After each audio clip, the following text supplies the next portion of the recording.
Hey, Prof Psych here. Hi folks, how are you all? Don't forget that you can follow me, Prof Psych, at Instagram, Prof Psych, or on YouTube. You can subscribe. Early days of this, focusing on research methods here for psychology, particularly if you're an A-level student. There'll be more videos to come. Okay, the Prof Psych Instagram is just for anything that we might find a bit interesting in the world of psychology. Okay, going to just focus today on these four types of experiment, and absolutely guaranteed if you're studying A-level psychology, somewhere in your exam papers you will get a question about these four types of experiment. Really importantly as well, highly likely, can almost bet your house on it, you are going to get asked about their strengths and weaknesses. So let's just have a look at the four types of experiment, okay, and just make sure that we know what they are, okay? All right, laboratory experiments. Now, laboratory experiments just take place in a very, very controlled environment. We use the word laboratory, but we don't actually mean it has to be a science laboratory. It could be, but it could be somewhere, for example, could be somewhere like a classroom, okay? Could be somewhere like a computer laboratory. What we've done in that environment is we've controlled as many extraneous variables as we can. Remember those from the first video. Variables that might affect the way the testing takes place and might affect the dependent variable, the thing that we measure. So we can do easy things. We can control noise, we can control light, we can give every participant the exact same process and procedure and experience. Of course, we call that standardization. So that's laboratory experiments. Okay, field experiments. They take place in the natural world, in a real life environment. For example, out in a shopping center. For example, in a hospital, okay? But the difference here with a field experiment is that although we have set the study up and the experiment up in the real world, what we have done is manipulate some things about that environment. Particularly, of course, we will have manipulated the independent variable, the thing we're going to measure, okay? We can, to some degree, control some of the extraneous variables, but of course not completely, because if we look at this picture, I cannot control everything that goes on in a shopping mall, okay? But I can control some things. For example, I could have somebody walk behind a participant dressed as a pink flamingo because I'm doing a test of whether they will observe it or not. Okay? So, field experiments in the real world, but we manipulate some of the variables, particularly the independent variable.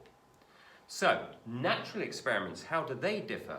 Well, a natural experiment is also in a real world setting. Those previous examples, hospital, shopping mall, I could stick here. I could equally go for things like in a school, okay, at a music festival. The difference here is that we do not manipulate the independent variable at all, okay? The independent variable is naturally occurring and we just go and study it. Probably most likely by observation. And then we get to our tricky one, which is quite hard to define and describe, a quasi experiment.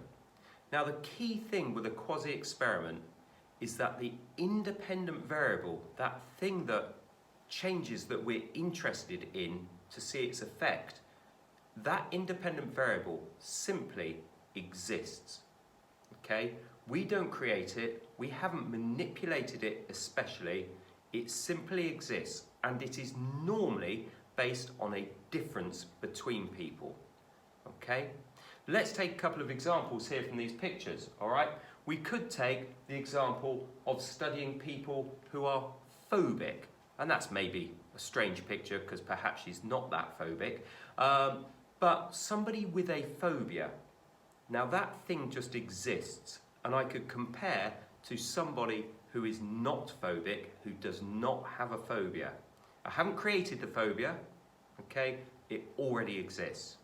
Let's take something else as an interesting one, okay? What about studying parenting styles? Now, we wouldn't go and create parenting styles, but we might find that people parent in different ways. And so that independent variable, the difference in parenting styles, simply exists. And now we're going to go and experiment on it. Okay, now of course what we can do is we can kind of cross over. We could take those naturally occurring independent variables and we could go and study them in a different context, in a different setting. For example, I could do a laboratory experiment about those things that just already exist. Hope that makes sense. Okay, little reminder of a few things, because I'm now going to go quickly into the strengths and weaknesses, but maybe it's just worth touching on some of these ideas. Key concept, I haven't looked at it before on my videos, I will later on, but ecological validity. Ecological validity refers to how valid the results that we find and that we gather, how valid they are in the real world. Okay? If we can take our results and we can compare them to real world context, they are considered to have high ecological validity. Okay, that's concept number one. Second concept is the idea of demand characteristics. And demand characteristics are when the participants are not acting as they naturally might do, as we do in our normal, absolutely usual lives. Okay? So if participants are described as showing or displaying demand characteristics, it suggests that their behavior has changed in some way. All right? Now, probably they might know they're in a study, they've replied to an advert, or they've been put in a particular room to be participants, so they already know they're being investigated. And then the problem is, it's hard to measure whether people change their behavior and are not acting naturally. Two kind of ideas here, and then a third one added in. If the participants change their behavior to kind of help the study, because they think they're helping the experimenter, they're doing the right thing, but that behavior is unnatural, we call it the please you effect. If they go the other way and they change their behavior, but they try and disrupt the experiment or behave in an unnatural way that is not to kind of support the investigation, we call that, bit of a rude phrase, the screw you effect.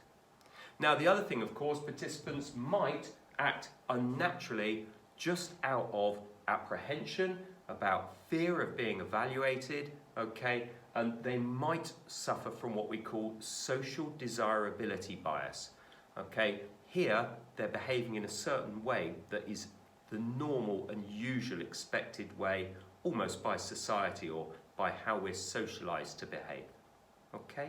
So these ideas are important, along with others, as we get into our next bit, which is the strengths and weaknesses of those 4 types of experiment.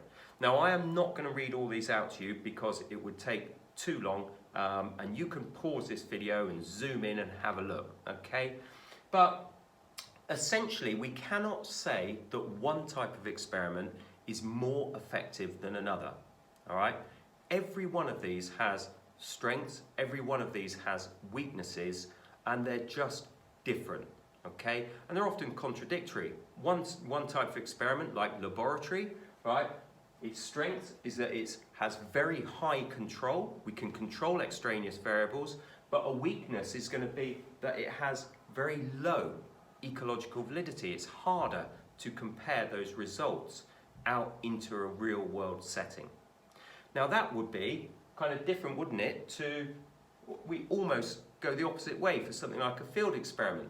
Has really high ecological validity because it's an experiment done in a real world setting. So we assume that we can apply those results to other real world settings, okay? But it has lower reliability because it is harder to establish reliable tests with higher levels of control.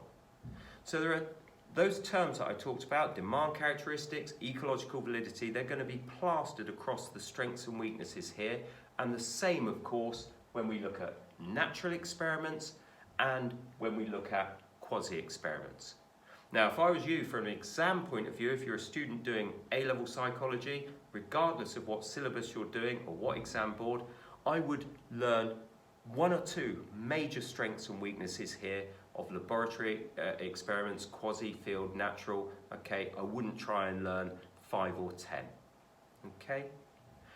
Guarantee you, of course, that this stuff will come up in the exam, no doubt about it. Somewhere, might only be small, 2 marks, 3 marks, that sort of thing. Okay, but you must know about the strengths and weaknesses. Okay, time to say goodbye. Tune in for the next video. Subscribe to Prof Psych on YouTube. Subscribe on Instagram, and there'll be more to come.